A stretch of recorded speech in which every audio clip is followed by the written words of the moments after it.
He's here. Who? Apocalypse? Y'all. Oh my goodness. Y'all. Alright, so last episode was the last episode of Xmen I watched was Wednesday. What was that? March the 20th, 2024, right? So today is March the 21st, 2024. It's Thursday.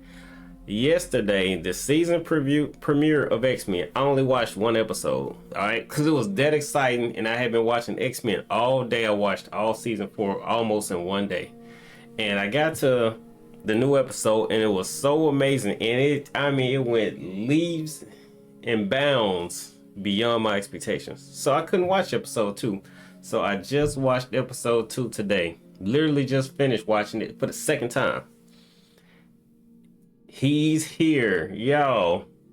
Jean had that baby fast as I don't know what. Y'all, I don't know why I thought they was gonna drag that all through the season, but let's talk about it. Let's talk about episode 2.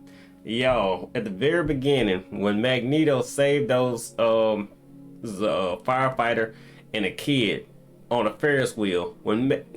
Y'all, I'm gonna tell y'all, I would have never guessed it was Magneto. When the Ferris wheel got caught, I don't know why, but I thought Superman. And my brain was just Superman. Just saying it loud as I couldn't even think.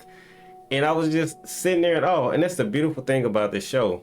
I don't try to predict anything. I just sit there and enjoy the moment. But when that Ferris wheel got caught, I was like, this is such a Superman moment. And you could tell that there was like a ring around like the outlines of the Ferris wheel. Didn't even come to, I would have never imagined that was Magneto. And then Magneto stopped it. The people like a news reporter shocked to see that it was Magneto, right? That's how shocked I was. So, Magneto saves humans. Wow. And then on top of that, he went down there to the Morlock tunnels and he stopped the Friends of Humanity, which is funny because if y'all just look at it, FOH has turned into an acronym over the past few years that means something totally different. And y'all don't get sidetracked. But anyway, Magneto goes down there and saves the Morlocks from the Friends of Humanity. And he said to the X-Men something that I thought for years. I'm talking about as a kid, I thought for years. He said, I'm actually ashamed that you X-Men and all your resources never thought to help the Morlocks. Like literally, that never made sense to me. When Storm fought Callisto for leader of the Morlocks, it never made sense to me why they left the Morlocks in the tunnels. That just never made no sense. I get that Xavier's Institute is for gifted students, and I guess that in order to be considered to be a student, you have to have powers worthy of him. I know this sounds crazy, but I'm just saying, I believe you have to have powers worthy of him adopting you as a student, meaning you need to be almost Omega level to be a student, or you probably need to at least be a danger to the people around you, to the point where he has to help you with your powers, or you almost become a threat whether you want to or not. And those Morlocks' powers are so useless. So y'all think that's why he left them down there? But anyway, I know it's writing, but I love X-Men to the point where I actually think about this. He literally left the Morlocks down there for years, and I blame him and Storm. So Magneto fixes all that, and he says, I'm gonna take y'all to Genosha. I didn't want to do this, but I'm gonna do this.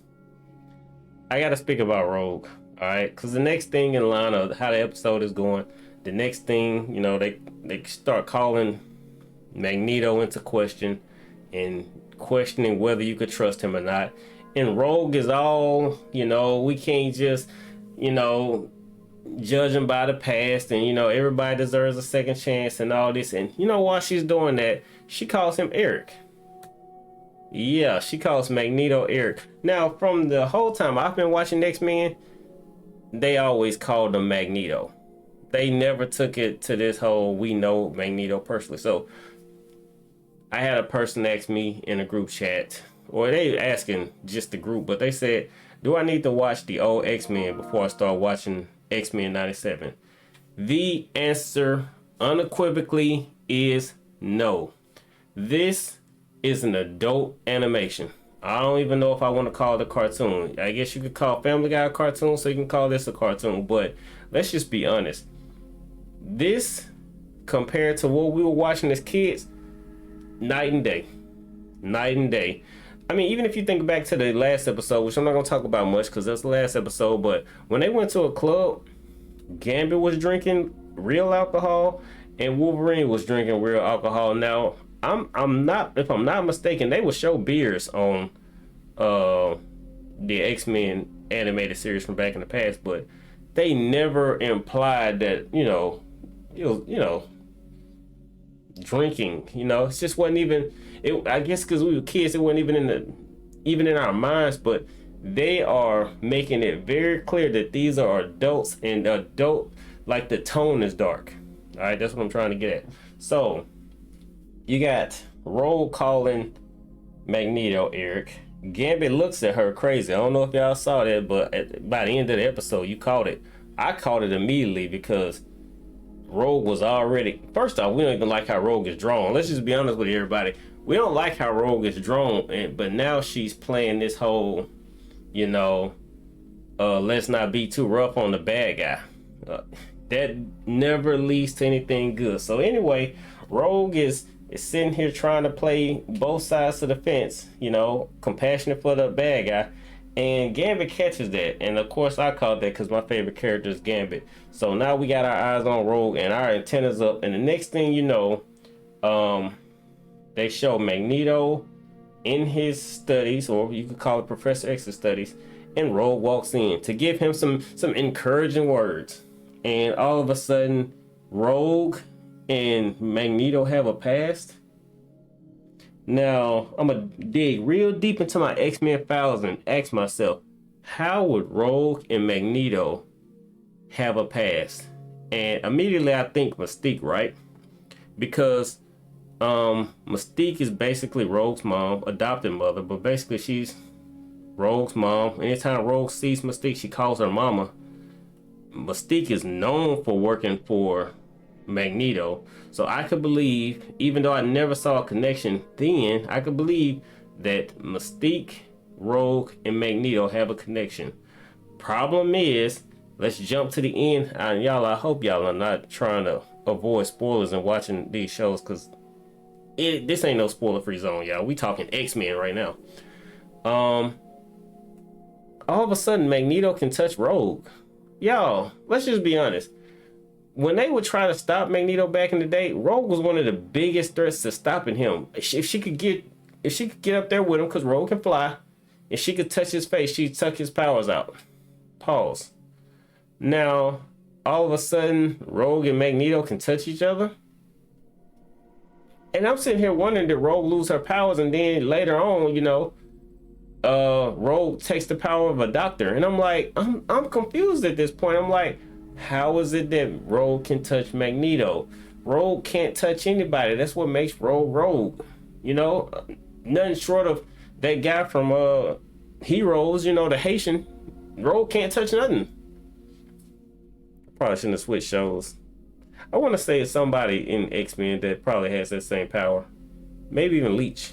Maybe they're more like Leech cast that power. But anyway, somebody probably can nullify powers. It's a kid on that X-Men movie, which those Fox movies, I hated them. That kid can nullify powers. But anyway, let's get to the meat and potatoes of this episode. You got this human walking around. He's got the 3 scars on his face, look like Wolverine or Vega slashed his face. And he's a friends of the humanity. And of course, maybe I should backtrack. I didn't like that Magneto, of all people, surrendered to humans. All right, I'm playing both sides. I like the X-Men. I really do. A lot of shows I watch, I used to root for the villains. I love the villains on X-Men, but if right now, if Magneto is a protagonist, I'm rooting for the protagonist right now. I still want Magneto to be a bad guy. I can't explain it. I want Magneto to be a bad good guy. So he's doing that perfect, right? But why would he surrender to humans? I was all cool with the shackles, even though they meant nothing. But when they put that collar on his neck, I was like, no, no, no, no, no, don't let Magneto do this. And of course, he went in there to that trial, which we knew was just basically gonna be some charades. They were gonna find him guilty regardless. Which he is guilty. I mean, like, come on, he is guilty. But at the same time, innocent people get found guilty. Guilty people actually get off innocent. So we're sitting here watching this trial, and the Friends of Humanity basically do a January 6th break in and start trying to actually take out Magneto, which is ridiculous.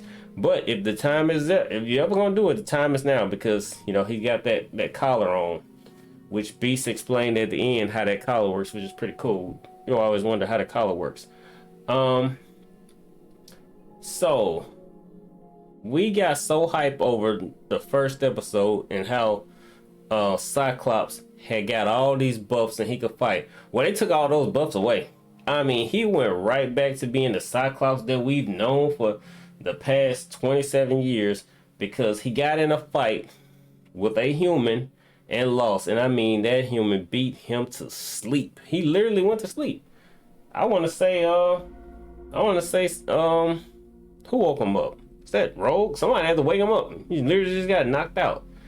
I'm exaggerating. But anyway, Cyclops gets his one-on-one fight scene with this guy, and I'm hyped. And Cyclops he literally, the dude blocked the eye beams with like a pole or something, and threw the pole, hit Cyclops in the face, knocked the glasses off, and he just went to pummeling Cyclops.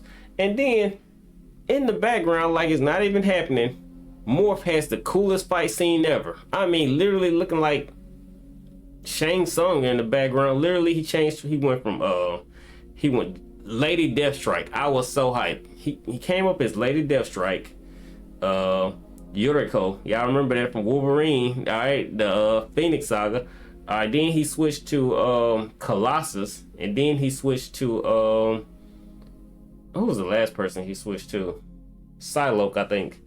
Or maybe he switched to somebody after Psylocke. But when he switched to Psylocke, he was fighting with the swords. Man, it was so cool. X-Men has fighting scenes, y'all. Literally, even though Cyclops got beat up, that was a good fight scene. And I'm just like, dang, Cyclops went right back to getting beat up. He did his little cool light beam thing where the ground popped up, which he's always done that. He's always been able to just kind of turn up the volume on inanimate objects. He just turns it all the way down on people. And he's always been a weak character versus people. And again, what I liked in today's episode is there was blood, right? He took a lot of shots and he bled. I don't remember blood in the old cartoons. I feel like there's some mistakes in the fights now. So back to the point, Morph has the coolest fight scene ever, and it's just in the background, like nothing. And let's backtrack. While they were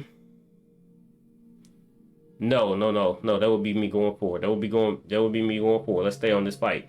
All right, so next you have Storm, which again, Storm has an insane scene. Storm right now is like the best character in the show. It's really a toss-up between her and Magneto. I thought it was gonna be a three-way. I thought it was gonna be between Cyclops, Storm, and Magneto, but it's clearly Storm and Magneto's show. Head and shoulders above everybody else. So Storm is like,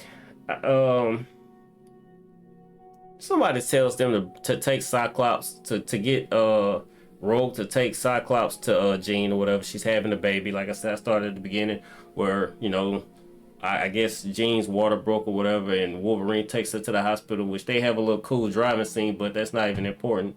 But they get back to this trial scene, and Storm then becomes the leader of the X-Men. And it's almost like Shinnok's amulet in Mortal Kombat. Once you get this amulet, once you get to be the leader of the X-Men, you just become the strongest person in the show. Well, no, I can't say that because Storm did the last time and Cyclops was there. But anyway, Storm starts giving out orders to the humans. and it's so hype. It's so hype to see her like in control. Like just she's naturally a leader. She's just naturally a leader. So she starts telling them what to do, and they start talking back to her, and they like, why, you know what I mean? Like they chirping back, like, why should we listen to you? And she was like, you will listen to me if you want to live. But she wasn't asking, she was telling. So she tells them to guard, you know, take you three go, you know, you take your people, you go guard the door.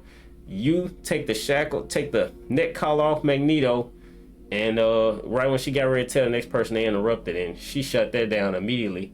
And Magneto does this cool thing where he drops like he turns like the metal into crosses, which is weird. But I seen this same thing in Naruto, where they dropped it on the Ten Tails, and it was like seals, and I'm just sitting here mesmerized. But then Storm pops up and she does her thing. She says, use this as a conduit to conduct lightning. Oh man, it was just crazy. The human stopped. Like literally, the dude, you know, I wonder did they name him? Oh, they did. Executioner.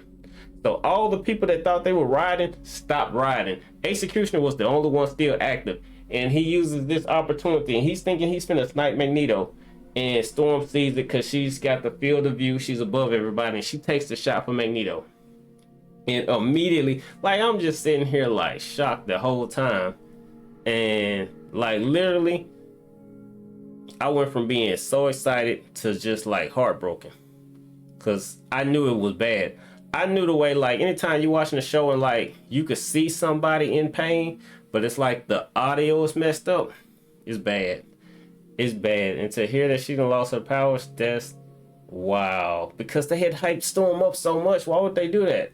But I do love how dark they've made Magneto. Like when he took the people up into the, you know, almost into outer space. I don't know. They couldn't have been in outer space because you can't breathe. I don't know. Maybe it's Xmen. Maybe they could breathe. Maybe they couldn't. But whatever. Whenever he took them into outer space and he was talking, like that speech, like about don't make him break his own promises. You know what I'm saying? For lack of better words, what he was saying is basically he's trying hard not to do what he wanted to do to these humans. And you could see how scared they were. They acting all big and bad up until he pulled them out, and he just showed them a glimpse of what he can do. Just a fraction of the power he has.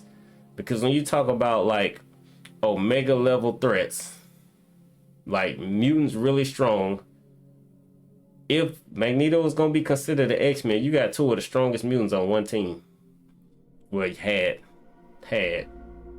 And I don't know like the extent of Jean's power. I always thought Jean was weak. Just gonna be honest with y'all. I've always thought Jean was weak. But Storm, I knew that the cartoon made her weak, but I knew Storm could be strong.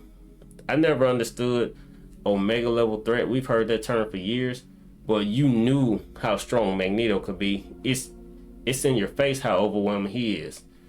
But for humans to really get that snippy with him, like literally snapping back at him, talking to him like he's an equal,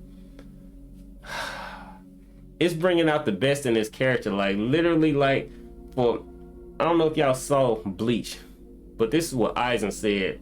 If y'all don't watch Bleach, it's really worth watching. It's a Japanese anime. But Eisen literally, he was talking about like fighting Shinigami, and he was like, it's hard not to step on ants and not crush them. That's how much stronger, that's how Magneto must feel about dealing with humans. Like with the power he has, for them to talk to him like an equal, it must really get on his nerves. So anyway, let's go back to the show. Let's go back. All right, so what was the next coolest thing that I just was like this? Y'all, I think at this point, Wednesdays is the day. You know how Wednesday is the roughest day of the week? Hump day is over. We're going to be looking forward to Wednesdays because, boy, it's 33 minutes, but it's 33 minutes of excitement. I want to say usually an animated show is about 18 minutes, maybe 20 minutes in commercials. But this show is 33 minutes and it's action packed. All right, so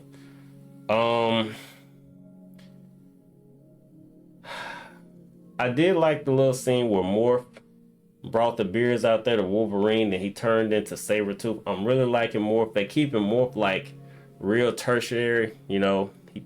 He pops up, but he doesn't make too. He doesn't seem to affect the storyline too much. The show is still about the main X-Men, and to see like Gambit, like seeing this relationship build between Magneto and Rogue, and you can clearly tell like when they have the meeting afterwards, like he's like, why did Storm get shot, you know, by this rifle? It should have been Magneto.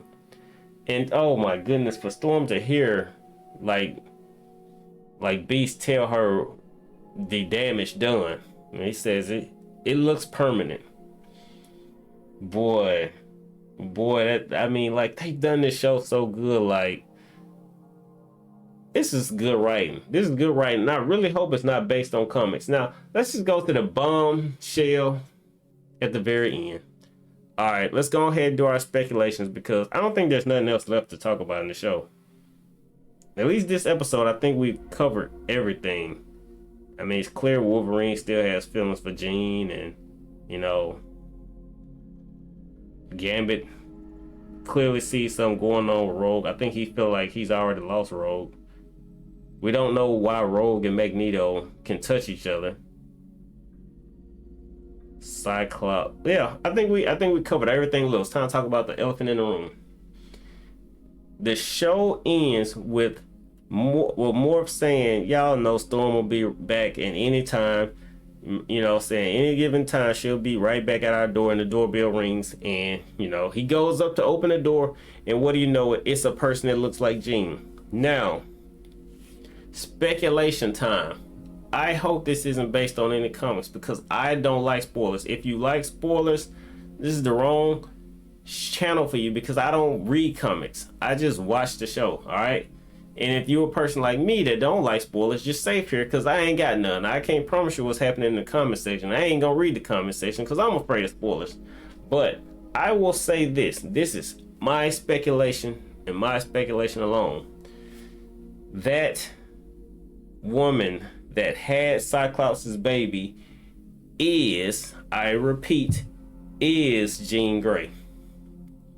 Now, I know if you look at the episode, she looks shocked that another Jean Grey is at the door. It almost makes her look guilty. But let's just take into context what the person said when they opened the door. The person opened the door and was like, I need the X-Men.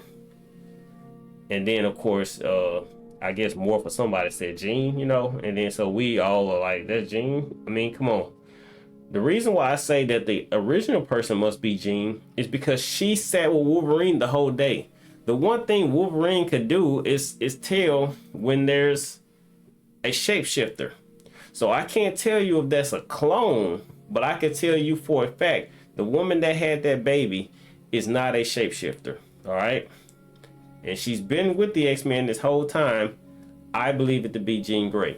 This other person could be a clone, but at this point right now as it stands, they could also just be a shapeshifter, because they've not went through any tests. So until we see a next episode and she gets past Wolverine, I'm going to say that the person we have been dealing with for the first 2 episodes is Jean. Now we can further speculate. What I'm basically saying is that person at the door could be Mystique. Was that a shocker to y'all? The person at the door could be Mystique.